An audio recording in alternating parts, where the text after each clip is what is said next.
Hello दोस्तों, तो आज आपके लिए एक एलसीएम और एचसीएफ का बहुत ही बेहतरीन सवाल लेकर के आए हैं। ये ऐसे सवाल है जो एग्जाम में कैंडिडेट क्वेश्चन देखने के बाद स्किप कर देते हैं। बहुत कम लोग होते हैं जो इस क्वेश्चन को बना पाते हैं। चलिए आज इसका तरीका सीखते हैं कैसे बनाएंगे, आगे आपके एग्जाम में कभी गलत नहीं हो सकेगा।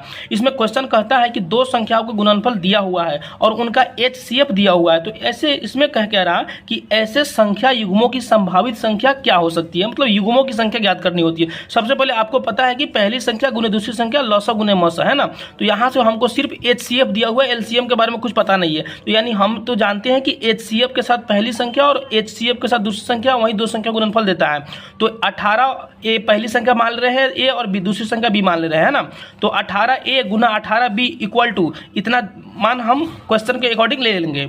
अब यहाँ से a गुना b करेंगे, यहाँ 18 और 18 मल्टीप्लाई पे है, जब इक्वल के उधर जाएगा तो डिवाइड में हो जाएगा। यहाँ से हम a और गुना b इसका वैल्यू हम 60 निकालेंगे। यहाँ से तरीका सीखने का क्या है, सबसे पहले हम स्टार्ट 1 से करेंगे। तो यानी कि a कोई ऐसी दो संख्या लेंगे जिसका मल्टीप्लाई करके हमको 60 लाना है। तो स्टार्टिंग में 1 से करेंगे, तो 1 में 16 से मल्टीप्लाई करेंगे 60 आ जाएगा। फिर उसके बाद 2 में 30 से मल्टीप्लाई करेंगे 60 आ जाएगा। फिर 3 में 20 से करेंगे 60 आ जाएगा। फिर 4 में 15 से करेंगे 60 आ जाएगा। फिर 5 में 12 से करेंगे 60 आ जाएगा। फिर 6 में 10 से करेंगे 60 आ जाएगा। इतनी सारी संख्याएं हैं जिनको हम अगर गुना करेंगे दोनों में तो ये 60 आ जाएगा। लेकिन हमको यहाँ से युग्मों की संख्या ढूंढनी है। युग्म मतलब कि अभाज्य युग्मों की संख्या ढूंढनी है।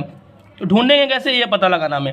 तो सबसे पहले 1 और 60, इसमें जो है ना ये एक पहला हो जाएगा, और 2 और 30 ये नहीं होगा, 30 20 इसको ले सकते हैं ना। यानी हमको अभाज्य युग्मों की संख्या निकालना है, तो ये वाला हम नहीं लेते हैं। यानी 2 और 30 दोनों क्या है, सम संख्या है, इसलिए हम नहीं लेंगे उसको।